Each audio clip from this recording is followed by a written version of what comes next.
తిరుచానూరు పంచాయతీ కార్యాలయంలో ఆదివారం Andhra Pradesh Panchayat Raj services association service సభ్య సమావేశం నిర్వహించారు. ఈ కార్యక్రమానికి జిల్లా నలుమూలల నుండి పంచాయత్ రాజ్ ఉద్యోగస్తులు పెద్ద ఎత్తున పాల్గొని తమ తదుపరి కార్యాచరణపై చర్చించారు. ఈ కార్యక్రమానికి జిల్లా నలుమూలల నుండి పంచాయత్ రాజ్ ఉద్యోగస్తులు పెద్ద ఎత్తున పాల్గొని తమ తదుపరి కార్యాచరణపై చర్చించారు. ఈ సందర్భంగా Andhra Pradesh Panchayat Raj services association ad hoc అధ్యక్షులు హరిప్రసాద్ రెడ్డి మాట్లాడుతూ అసోసియేషన్ 1990 నుండి సేవలందిస్తోందని, పంచాయత్ రాజ్ శాఖలో సేవలందించే ఉద్యోగస్తులందరికీ అండగా ఉంటుందని అన్నారు.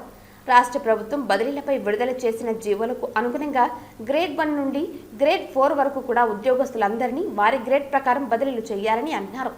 అలాగే ఆంధ్రప్రదేశ్ పంచాయత్ రాజ్ సర్వీసెస్ అసోసియేషన్ కోశాధికారి ప్రభురెడ్డి మాట్లాడుతూ రాబోయే కాలంలో మండల స్థాయి నుంచి జిల్లా స్థాయి వరకు ఆంధ్రప్రదేశ్ పంచాయత్ రాజ్ సర్వీసెస్ అసోసియేషన్ను బలపరుచుకోనున్నామని స్పష్టం చేశారు. త్వరలోనే మా సమస్యలను డిప్యూటీ సీఎం పంచాయత్ రాజ్ శాఖ మంత్రి పవన్ కళ్యాణ్ దృష్టికి తీసుకువెళ్లనున్నామని పేర్కొన్నారు.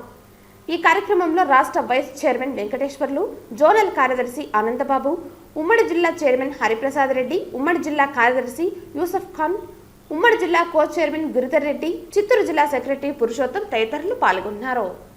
ఈ పంచాయతీరాజ్ అసోసియేషన్ 1990 నుంచి రిజిస్టర్ చేయబడింది. ఇది గ్రేడ్ 4 నుండి గ్రేడ్ 1 వరకు ఉన్న సెక్రటరీలు మరియు గ్రామ పంచాయతీ సిబ్బంది మరియు డివిజనల్ పంచాయతీ ఆఫీస్ సిబ్బంది, డిపిఓ ఆఫీస్ సిబ్బంది, విస్తరణాధికారుల సంఘము అన్ని కలిపి ఏర్పడినటువంటి సంఘము.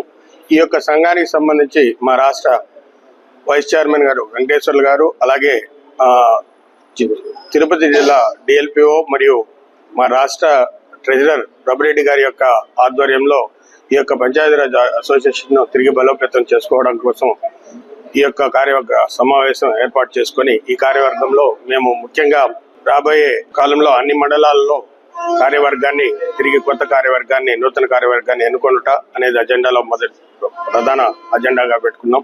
అలాగే రెండవది, రాబోయే ట్రాన్స్ఫర్స్ సంబంధించి ఏదైతే విధి విధానాలు ఉన్నాయో క్లస్టర్ వారిగా, గ్రేడ్స్ వారిగా గ్రేడ్ సెక్రటరీని ఆ గ్రేడ్ లో ట్రాన్స్ఫర్ చేయాల్సిందిగా, అలాగే రాబోయే కాలంలో పంచాయతీరాజ్ సంబంధించిన అన్ని అంశాలను పంచాయతీరాజ్ డిపార్ట్మెంట్ కి ముందుపరిచే విధంగా, అలాగే ఈ సచివాలయ వ్యవస్థను పంచాయతీరాజ్ వ్యవస్థను అనుసంధానం చేసే విధానంలో ఒక నూతన వరవడికి శ్రీకారం చుడుతున్న ప్రభుత్వానికి సలహాలు సూచనలతో పాటు మా యొక్క సహకారం కూడా అందిస్తామని ఈ సందర్భంగా తెలియజేయడం. మా ముఖ్య అజెండా విషయాన్ని ఏమంటే, ఇప్పుడు ప్రభుత్వము పంచాయతీరాజ్లో బదిలీలు జీవో నిన్ననే విడుదల చేశారు. మా director commissioner panchayati rural development నుంచి ఒక నిర్దిష్టమైన విధి విధానాలు వస్తాయి. బదిలీలు ఎలా జరుగుతాయి అనేది గ్రామ పంచాయతీ యూనిట్గా తీసుకుంటారా, మండల్ యూనిట్గా తీసుకుంటారా అనేది అక్కడి నుంచి ఉత్తర్వులు వచ్చిన వెంటనే ఈ బదిలీలు కూడా పూర్వం చిత్తూరు జిల్లా కలెక్టర్ చేస్తారా, లేదు కొత్తగా ఏర్పడిన జిల్లా కలెక్టర్ చేస్తారా అనేది కూడా మాకు ఇంకా స్వచ్ఛత రాలేదు. రేపు మొన్నడు విధి విధానాలు రావచ్చు. ఏ గ్రేడ్ పనిచేసే గ్రేడ్ 1 సెక్రటరీ గ్రేడ్ 1 పంచాయతీల్లోనే, గ్రేడ్ 2 పంచాయతీల్లో, అట్లాగే 3, 4 వాళ్ళు కూడా ఏ గ్రేడ్ వాళ్ళు ఆ గ్రేడ్లోనే చేయాలా. ఈ 2015 సంవత్సరంలో 100% అప్పుడున్న జిల్లా కలెక్టర్, ఉమ్మడి చిత్తూరు జిల్లా కలెక్టర్ చేశారు. దాని తర్వాత నిన్నటి వరకు కూడా మళ్ళీ అది కలబురగంపు అయిపోయింది. 4వ గ్రేడ్లో పనిచేసే అతను గ్రేడ్ 1లో పనిచేస్తున్నాడు, గ్రేడ్ 1లో పనిచేసే వ్యక్తి 4లో పనిచేస్తున్నాడు.